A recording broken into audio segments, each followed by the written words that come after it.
د کورني تولیداتو پیاوړتیا د هر هیواد د اقتصادي ودې د کارموندنې د زیاتوالي او د وارداتو د کمښت له مهمو بنسټونو څخه ګڼل کیږي. افغانستان هم ورو ورو د صنعتي تولیداتو د پراختیا پر لور ګامونه اخلي او د رنګ تولید صنعت یې د همدې ودې یوه څرګنده بیلګه ده. افغانستان کې د رنګ تولیدونکو شرکتونو ټولنه وایي اوس مهال په هیواد کې شاوخوا 80 د رنګ تولید کارخونې فعالیت لري او د کورني بازار د اړتیا د پوره کولو وړتیا لري. د یادې ټولنې مرستیال محمد ولید مبارز وایي په دغو فابریکو کې د بیلابیلو ودانیزو او صنعتي رنګونو ترڅنګ د رنګونو د ساتنې لپاره سطلونه او نور پلاستیکي لوښي هم تولیدیږي. د هغه په وینا د کورونو، ودانیو او سړکونو لپاره د اړتیا وړ بیلابیل رنګونه په کور دننه تولیدیږي. ما در افغانستان بیشتر از 80 شرکت ساختمانی یا شرکت رنگ هستیم. شکر الحمدلله هم ما خودکفا شدیم.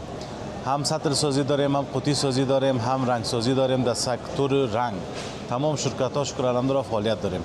ما اجناسی که نیاز دارم جامعه بشر ضرورت دارم ما رو تولید داریم.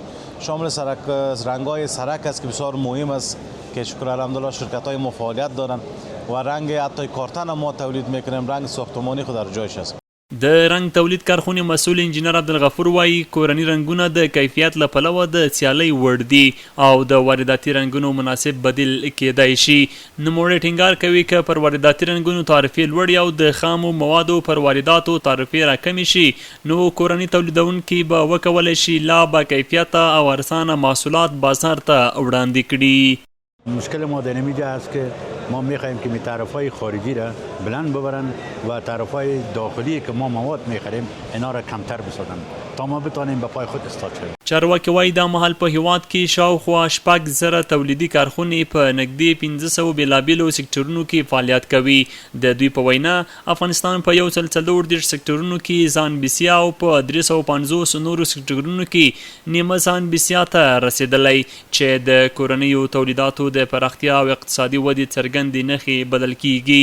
کارپوهان باور لري د کورنیو تولیداتو ملاتړ نه یوازې د صنعت د پراختیا او اقتصادي ودې لامل کیږي بلکې د کارموندنې د وارداتو د کمښت او د ملي اقتصاد د پیاوړتیا لپاره هم مهم رول لري.